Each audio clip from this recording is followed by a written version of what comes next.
बिस्मिल्लाहिर्रहमानिर्रहीम। आज का जो हमारे पास टॉपिक है वो है डायलिसिस। आज का जो हमारे पास टॉपिक है वो है डायलिसिस।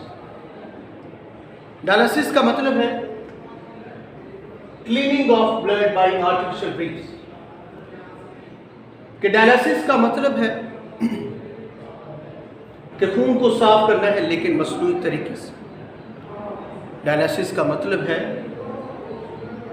कि खून को साफ करना है लेकिन आर्टिफिशियल वे से इसे हम डायलिसिस कहते हैं। There are two methods of dialysis। कहता है कि यहाँ पर डायलिसिस के दो मेथड्स हैं, दो तरीके हैं। एक का नाम है पेरिटोनियल डायलिसिस और दूसरे का नाम है हीमोडायलिसिस। तो सबसे पहले हम पेरिटोनियल डायलिसिस के लिहाज से बात करेंगे। कहते हैं in peritoneal dialysis the dialysis fluid is pumped for a time into the peritoneal cavity which is the space around gut। तो कहते हैं पेरिटोनियल डायलिसिस क्या है कि जिसमें डायलिसिस फ्लूइड जो है वो पंप किया जाता है कुछ वक्त के लिए पेरिटोनियल कैविटी के अंदर। अगर हम पेरिटोनियल कैविटी की बात करें तो पेरिटोनियल कैविटी जो हमारा एब्डोमिनल पोर्शन है, हमारा पेट वाला हिस्सा जो है, जिसके अंदर हमारे इंटरनल ऑर्गन्स, बॉडी ऑर्गन्स मौजूद हैं, वो तमाम ऑर्गन्स जिस कैविटी के अंदर मौजूद है हम उसे पेरिटोनियल कैविटी कहते हैं। यहाँ पर भी वो कहता है which is the space around the gut. तो ये पेरिटोनियल कैविटी क्या है? ये गट के इर्द गिर्द जो स्पेस है उसे हम पेरिटोनियल कैविटी कहते हैं। नेक्स्ट बात करते हैं this cavity is lined by peritoneum. कहता है कि ये जो पेरिटोनियल कैविटी है इसके इर्द गिर्द जो बाउंड्री में मौजूद है वो क्या है? पेरिटोनियम। उस बाउंड्री को, उस वॉल को हम पेरिटोनियम कहते हैं। Peritoneum contains blood vessels. तो कहते हैं जो पेरिटोनियम होती है वो रखती है ब्लड वेसल्स। नेक्स्ट बात करते हैं when we place dialysis fluid in peritoneal cavity. जब हम उस पेरिटोनियल कैविटी के अंदर डायलिसिस फ्लूइड को रखते हैं फिर क्या होता है? Waste materials from peritoneal blood vessels. कि वेस्ट मटेरियल्स जो हैं वो पेरिटोनियल ब्लड वेसल से diffuse into the dialysis fluid, वो डिफ्यूजन के जरिए से आ जाती है किसमें? डायलिसिस फ्लूइड के अंदर, which is then drained out, जिसको ड्रेन कर लिया जाता है, जिसको बाहर निकाल लिया जाता है। This type of peritoneal dialysis performed at home. तो ये जो एक किस्म है डायलिसिस की, जो पेरिटोनियल डायलिसिस है, इसको परफॉर्म किया जाता है घरों में भी, but must be done every day. लेकिन ये कहता है कि हमेशा जब वो हर रोज ये काम करना चाहिए। देख ले भी, अब हम इसको डायग्रामेटिकली देखते हैं। तो यहाँ पर देखें तो ये हमारे पास एक डायग्राम दिखाएगी। इस डायग्राम में ये एक ह्यूमन बॉडी के लिहाज से दिखाया गया है और यहाँ पर ये बॉडी ऑर्गन्स है और ये देखिए सारा स्पेस है। ये बॉडी ऑर्गन्स जिस स्पेस के अंदर मौजूद है इसे हम पेरिटोनियल कैविटी कहते हैं। इसे हम पेरिटोनियल कैविटी कहते हैं। ये पेरिटोनियल कैविटी के इर्द गिर्द जो बाउंड्री है, जो लाइन है, वो किसकी है? वो पेरिटोनियम की है। ये जो कैविटी है, पेरिटोनियल कैविटी, जो गट के इर्द गिर्द मौजूद है, यहाँ पर सारे बॉडी ऑर्गन्स है। तो ये जो कैविटी है ये पेरिटोनियल कैविटी है। इसके इर्द गिर्द जो दीवार है इसकी लाइन बाय पेरिटोनियम, पेरिटोनियम इसके इर्द गिर्द येलो कलर में दिखाई गई है। यहाँ पर इस पेरिटोनियल कैविटी के अंदर देखें डायलिसिस फ्लूइड को एंटर किया जा रहा है। यहाँ से डायलिसिस फ्लूइड को एंटर किया जा रहा है पेरिटोनियल कैविटी के अंदर। पेरिटोनियल कैविटी में जब ये पहुंचता है डायलिसिस फ्लूइड तो देखिए इसकी दीवारों में क्या है जी? पेरिटोनियम। पेरिटोनियम के अंदर क्या चीज मौजूद है? Peritoneum contains blood vessels. Peritoneum के अंदर ब्लड वेसल्स होती हैं। ये ब्लड वेसल्स के अंदर देखिए वेस्ट मटेरियल्स मौजूद हैं। तो जब किडनीज जब वो अपना फंक्शन परफॉर्म नहीं करते सही तौर पर तो waste materials extra water body के अंदर रहते हैं।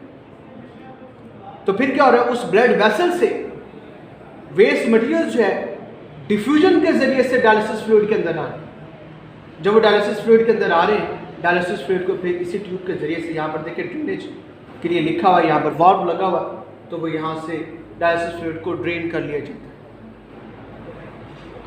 फिर देख ले भी हमने जो बात की पेरिटोनियल डायलिसिस के लिहाज से कि पेरिटोनियल डायलिसिस के अंदर क्या होता है, डायलिसिस फ्लूइड को पंप किया जाता है कुछ टाइम के लिए पेरिटोनियल कैविटी के अंदर। पेरिटोनियल कैविटी क्या होती है, ये स्पेस होती है गट के इर्द गिर्द, और ये कैविटी जो है वो लाइन बाई होती है पेरिटोनियम से। पेरिटोनियम रखती है ब्लड वेसल्स। जब हम डायलिसिस फ्लूइड डालते हैं पेरिटोनियल कैविटी के अंदर, तो वेस्ट मटेरियल जो है वो पेरिटोनियम की ब्लड वेसल से डिफ्यूजन के जरिए से डायलिसिस फ्लूइड के अंदर आ जाते हैं, जिसको बाहर निकाल लिया जाता है। ये कहता है डायलिसिस का अमल जो है वो घरों में अदा किया जाता है, लेकिन ये कहता है कि हमेशा जो वो हर रोज करना चाहिए। नेक्स्ट जो हमारे पास है वो है हीमोडायलिसिस। हीमोडायलिसिस की अगर हम बात करें तो कहते हैं कि इसमें क्या है, patients blood is pumped through an apparatus called dialysis. Haemodialysis के अंदर क्या होता है कि जो पेशेंट का ब्लड होता है, जो मरीज का खून होता है, वो पंप किया जाता है, उस ब्लड को पंप किया जाता है एक अपरेटस के जरिए, जिसे हम डायलिसिस कहते हैं। Dialysis contains long tubes. जो डायलिसिस होता है वो कहता है कि वो रखता है लॉन्ग ट्यूब्स, बड़ी नालियां होती हैं। The walls of which act as semi-permeable membranes, और उसकी जो दीवारें होती हैं वो किस तरह का काम करती हैं, सेमी परमेबल मेम्ब्रेन्स।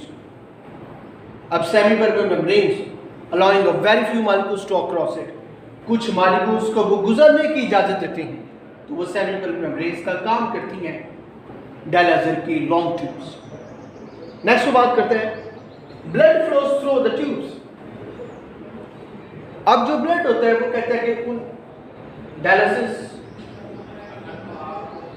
की जो ट्यूब्स हैं, लॉन्ग ट्यूब्स हैं, उनके जरिए से ब्लड फ्लो करता है।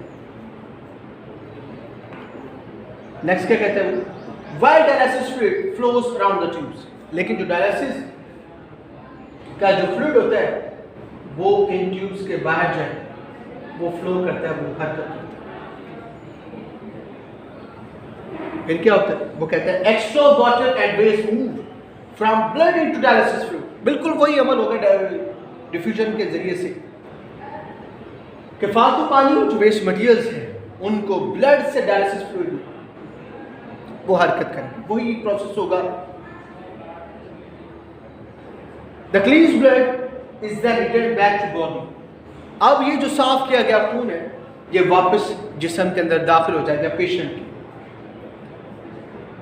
The hemodialysis treatments are given at dialysis centers। जो डायलिसिस हीमोडायलिसिस ट्रीटमेंट्स हैं ये डायलिसिस सेंटर्स के ऊपर परफॉर्म किए जाते हैं 3 टाइम्स पर वीक, हफ्ते में 3 दफा। तो अगर हम देखें यहाँ पर जो ब्लड फ्लो कर रहा है ट्यूब्स के अंदर और इसके इर्द गिर्द डायलिसिस फ्लूइड है, ये जो डायलिसिस फ्लूइड है तो वो ब्लड से डायलिसिस फ्लूइड के अंदर ये मूव करेंगे। फिर देख ले भी हीमोडायलिसिस के अंदर वो डायग्रामेटिकली अब हम देखते हैं तो यहाँ पर देखें एक पेशेंट दिखाया गया है, पेशेंट की blood from artery to dialysis. तो पेशेंट के आर्टरी से ब्लड को पंप किया जा रहा है और वो एक अपरेटस के अंदर आ रहा है जिसे हम डायलिसिस कहते हैं। तो ब्लड को पंप किया जा रहा है डायलिसिस के अंदर। अब डायलिसिस में देखें कनेक्शन है डायलिसिस फ्लूइड का, तो फ्रेश डायलिसिस फ्लूइड इसके अंदर एंटर किया जा रहा है। अब वो जो ब्लड है जो डायलिसिस की लॉन्ग ट्यूब्स है उसके अंदर वो मूव कर रहा है, और जो लॉन्ग ट्यूब्स है उसके इर्द गिर्द डायलिसिस फ्लूइड मूव कर रहा है। और उसके बाद जब वेस्ट मटेरियल्स उसमें से निकल कर आ जाएंगे और वो यूज जो डायलिसिस फ्लूइड है वो अलग कंटेनर में अलग कर लिया जाएगा। और फिर जो क्लीन्स ब्लड है वो वापस जो है वो बॉडी के अंदर दाखिल किया जा रहा है डायलिसिस से टू वेन के अंदर। इसी को फिर देख लेंगे आप लोग कि हीमोडायलिसिस के अंदर क्या होता है कि जो पेशेंट का ब्लड होता है वो पंप करता है एक ब्लड के जरिए से, जिसे हम डायलिसिस कहते हैं। डायलिसिस जो वो रखता है लॉन्ग ट्यूब्स, इसकी जो दीवारें होती है वो काम करती हैं सेमी परमिएबल मेम्ब्रेन्स का।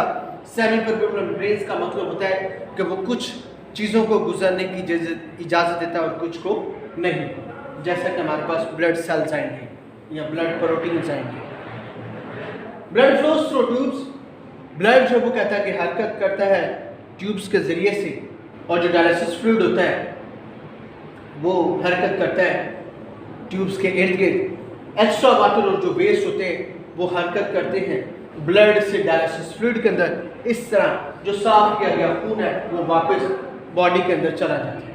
और इस तरह ये जो हीमोडायलिसिस का जो ट्रीटमेंट होता है, जो इलाज होता है, वो डायलिसिस सेंटर्स पर किया जाता है और ये हफ्ते में 3 दफ़ा किया जाता है। इसमें से अगर किसी ने कोई बात पूछनी हो तो व्हाट्सएप पर रब्ता कर सकता है।